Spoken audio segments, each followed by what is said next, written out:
Hello সুপ্রিয় দাখিল নবম শ্রেণীর শিক্ষার্থীরা, কেমন আছো তোমরা? আশা করি সবাই ভালো আছো এবং তোমাদের পরীক্ষাগুলো খুবই ভালো যাচ্ছে। তো আজকের ভিডিওতে আমি তোমাদের জন্য নিয়ে এসেছি দাখিল নবম শ্রেণীর বাংলা দ্বিতীয় পত্রের একটি চূড়ান্ত সাজেশন। এর আগের ভিডিওগুলোতে আমরা যে সাজেশনগুলো দিয়েছিলাম সেখান থেকে তোমাদের 100%ই কমন পড়ছে এবং আমি তোমাদের কমেন্টগুলো পড়ি। তোমাদের কমেন্টগুলো পড়ার পরে সিদ্ধান্ত নিলাম যে বাংলা দ্বিতীয় পত্র সাজেশন আজকে দিব। সো তোমরা অবশ্যই কমেন্ট করবা বেশি বেশি। কমেন্ট করলে আমরা দেখতে পারি তোমাদের কোন সাবজেক্টের পরীক্ষা কি আসতেছে না আসতেছে, কমন আসতেছে কি না, নাকি সাজেশন পরিবর্তন করতে হবে ইত্যাদি বিষয় আমরা দেখি। সো ধৈর্য সহকারে আজকের ভিডিওটা পুরো দেখবা। এখানে যে নৈর্বৃত্তিকগুলো আমি এখন দাগাবো, একটা একটা আমি দাগাবো এবং ভিডিওটা থামিয়ে একটা একটা তুমি পড়ে নিবা। তোমার নিজের মুখে পড়তে হবে, খালি আমি পড়লে তোমার মাথায় ঢুকবে না এটা। এবং পরবর্তীতে আমরা রাইটিং পার্টে কী কী আছে সেটা দেখিয়ে দিব। তো আমরা একটা একটা করে শুরু করি। এবং যারা এখনও পর্যন্ত স্কুল এসপি ইউটিউব চ্যানেলটি সাবস্ক্রাইব করো না, তারা অবশ্যই সাবস্ক্রাইব করে 5 টাকা বেল আইকনটি প্রেস করে দিবে, যেন এই ভিডিওগুলো তোমার কোনো অবস্থাতে মিস না হয়। তো দেরি না করে আমরা শুরু করি। আমাদের প্রথমে 1 নম্বরে আসো। বর্ণের সঙ্গে কোন ইন্দ্রিয়ের সরাসরি সম্পর্ক রয়েছে? উত্তর হবে চোখ। 2 নম্বর প্রশ্ন, বাংলা ভাষায় কথা বলে প্রায় বাংলা ভাষায় কত মানুষ কথা বলে? প্রায় 30 কোটি লোক। বুঝছো? এটা নতুন পাঠ্যক্রম অনুযায়ী আর কি। বাংলা ভাষার নিজস্ব লিপি কোনটি? বাংলা ভাষার নিজস্ব লিপি হচ্ছে বাংলা। এরপরে আসো 4 নম্বরে, ভাষার প্রকৃতি নিয়ে ভাষার প্রকৃতি নিয়ে আলোচনা করে কে? 4 নম্বর উত্তর হবে ব্যাকরণ। খ, ইংরেজি ভাষায় লেখা প্রথম বাংলা ব্যাকরণের রচয়িতা কে? 5-এর উত্তর হবে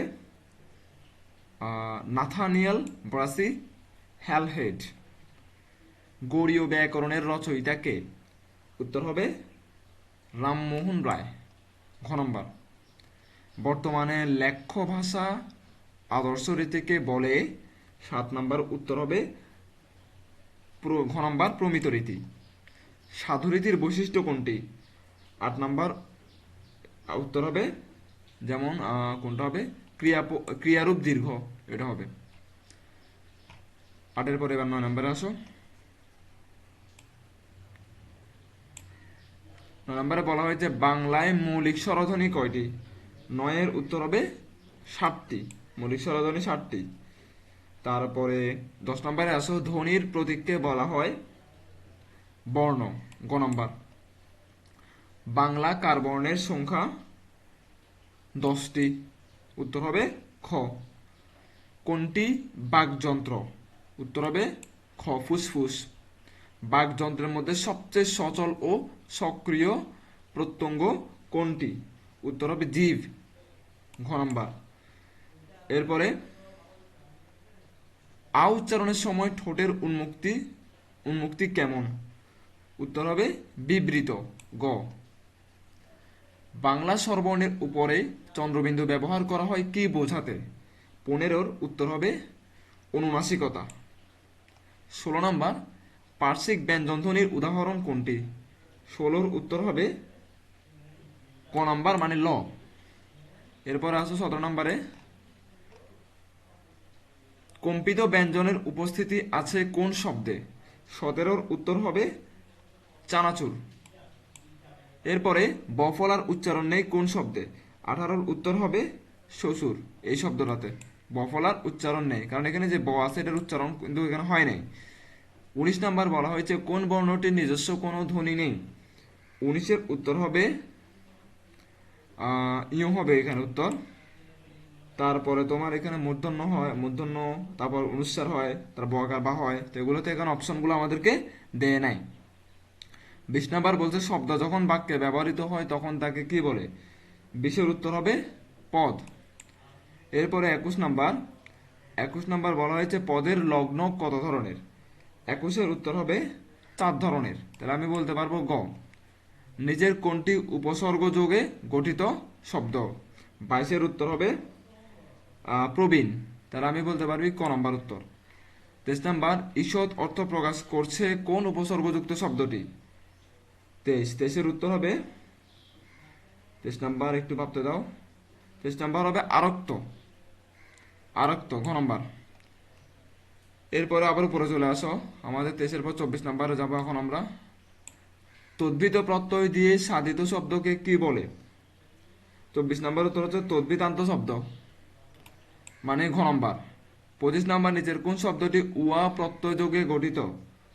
25 নম্বর, 25-এর উত্তর হবে পড়ুয়া, গ নম্বর। অর্থের প্রাধান্যের ভিত্তিতে বাংলা সমাস কত প্রকার? তো 26-এর উত্তর হবে 4 প্রকার, গ নম্বর। 27, উপমিত কর্মধারয় সমাসের উদাহরণ কোনটি? 27-এর উত্তর হবে চাঁদমুখ, ক নম্বর। 28 নম্বর, পাশাপাশি ধ্বনির মিলনকে কি বলে? 28-এর উত্তর হবে সন্ধি, ঘ নম্বর। অ আ প্লাস অ আ সমান আ সূত্রের উদাহরণ কোনটি? 29-এর উত্তর হবে উত্তরাধিকার। ব্যঞ্জন সন্ধি কতভাবে হতে পারে? 30-এর উত্তর হচ্ছে 3 ভাবে হতে পারে। এই গেল তোমাদের নৈর্ভিত্তিক প্রশ্ন উত্তর। আমি খুব ফাস্ট পড়ে চলে আসছি, তো তোমরা ভিডিওটা কয়েকবার দেখতে হবে, না হলে এগুলো মাথা থাকবে না। কারণ ব্যাকরণ এমন একটা জিনিস, মানে পড়ার পরেও পরীক্ষার হলে কি ভুল হয় জিনিসটা। ভিডিওটা মিনিমাম 3বার দেখতে হবে, আজকে একবার, দুপুরে একবার, রাতে একবার, অবশ্যই সকালে পরীক্ষা দিতে যাওয়ার আগে আরেকবার রিভিশন দিবা ভিডিওটা, মানে নৈর্ভিত্তিকগুলো একবার একবার দেখে নিবা। তাহলে কি হবে, কোনো অবস্থাতে পরীক্ষার ভুল হবে না। এরপরে আসো তোমাদের ইয়াতে কি পার্ট, এটাকে আমরা যেটাকে বলবো যে রাইটিং পার্ট বলবো, বাংলা দ্বিতীয় রচনামূলক প্রশ্ন অংশ আর কি, যেটা সময় দিবে তোমাকে 2 ঘন্টা 30 মিনিট। তোমাদের 1 নম্বরে আসবে অনুচ্ছেদ রচনা, একটা ক নম্বর আছে আন্তর্জাতিক মাতৃভাষা দিবস, খ নম্বর আছে বৈশাখী মেলা। অথবা লিখছে না, মানে যে কোনো একটা লিখবা। তো তুমি আন্তর্জাতিক মাতৃভাষা দিবস লিখতে পারো, এখানে 10 নম্বর দিবে তোমাকে। এরপরে আসো 2 নম্বর। 2 নম্বরে ক নম্বরে বিদ্যালয়ে অনুপস্থিতির কারণে প্রধান শিক্ষকের নিকট ছুটির জন্য আবেদন লেখো। তো একটা হচ্ছে আবেদনপত্র। আবেদনপত্র কোনটা? ওই যেটা তোমরা মাদ্রাসা যদি না যাও, একটা দরখাস্ত দাও না, যে বিনীত নিবেদনে যে আমি আপনার বিদ্যালয়ে একজন নিয়মিত ছাত্র, এই যে দরখাস্ত যেটা যায় ওইটা মানে আবেদনপত্র। তাহলে বিদ্যালয়ের অনুপস্থিতির কারণে, তার মানে তো এটা আরেকবারে সহজ। তোমরা সবসময় যে মাদ্রাসা না গেলে প্রধান শিক্ষকের কাছে বা শ্রেণী শিক্ষকের কাছে যে আবেদনটা লিখো, হ্যাঁ স্কুলে আসতে পারে মাদ্রাসা আসতে পারে নেই, সে আবেদনটা লিখে দিবা, 10 পাবা। তাহলে আমার আর খ নম্বর দেওয়া লাগতেছে না। তো খ নম্বর হচ্ছে স্বাস্থ্যকেন্দ্রের দুর্দশার কথা জানিয়ে কর্তৃপক্ষের দৃষ্টি আকর্ষণ করে সংবাদপত্রের প্রকাশনের জন্য পত্র লেখো। এটা কঠিন না? অবশ্যই ক নম্বর লিখবে তোমরা আবেদনপত্র মানে দরখাস্ত। 3 নম্বরে আসো। 3 নম্বরে একটা হচ্ছে ক নম্বরে সারাংশ দিবে। আমি বলবো না যে সারাংশ সারাংশ লিখো, আমি বলবো খ নম্বরে দিবে সারমর্ম। তো সারমর্ম একটু আমার কাছে প্যারা লাগে। সারাংশ ঠিক আছে, সারাংশ মানে বানিয়ে বানিয়ে লেখা যায়, তো বানিয়ে লেখারও প্রশ্ন দরকার নেই। এখন তোমার বইয়ে এটা আছে, বইয়ে এটা খুললে পাবা, এই সারমর্ম পাবা। উত্তরটা 2 লাইনের মাত্র, 2 লাইনের উত্তরটা দেখে শিখে নিবা। 4 নম্বরে তোমাদের আছে কি ভাব সম্প্রসারণ। অন্যায় যে করে যে সয়ে, এটা অথবা আপনি আচারি ধর্ম শিখাবো পরে, যে কোনো একটা দিবে, যে কোনো একটা শিখে নিবা ভালো করে। এই যে এটা শিখবা, অন্যায় যে করে যে সয়ে, এটা সহজ আছে, বানিয়ে বানিয়েও লেখা যাবে। বানিয়ে লেখার কাজ কি, তুমি পড়ে যাবে এখান থেকে। 5 নাম্বার। 5 নাম্বার আসবে প্রতিবেদন। প্রতিবেদন লিখতে জানো তো না? প্রতিবেদন কিন্তু কিছু অনেকে কঠিন মনে করে, আমার কাছে এত কঠিন মনে হয় না। একটা হচ্ছে কি নবীন বরণ ও বিদায় সংবর্ধনা অনুষ্ঠান সম্পর্কে প্রতিবেদন রচনা, হচ্ছে মর্মতান্ত্রিক সড়ক দুর্ঘটনা। খ নম্বর মনে হয় বেশি সহজ হবে। মর্মান্তিক সড়ক দুর্ঘটনার বিবরণ দিয়ে সংবাদপত্র প্রকাশের জন্য একটি প্রতিবেদন প্রণয়ন করো। তোমাদের গাইডে আছে অথবা বইয়ে দেখতে পারো। তারপরে আছে এটাতে 10 দিবে তোমাকে। ফাইনালি প্রবন্ধ রচনা 3টে আসবে তোমাদের। বাংলাদেশের পর্যটন শিল্প আসবে, একটি ঝড়ের রাত এবং ভাষা আন্দোলন। তো তোমাদের কাছে কোনটা সহজ মনে হয় সেটা শিখবা, এটা তো আমার কিছু করার নাই, তোমাদের হাতে এটা। যার যেটা ভালো লাগে সেটা শিখে যাবা, অবশ্যই ভালো করে শিখে যাবা, যেন কোনো অবস্থাতে পরীক্ষা মিস না হয়। ঠিক আছে?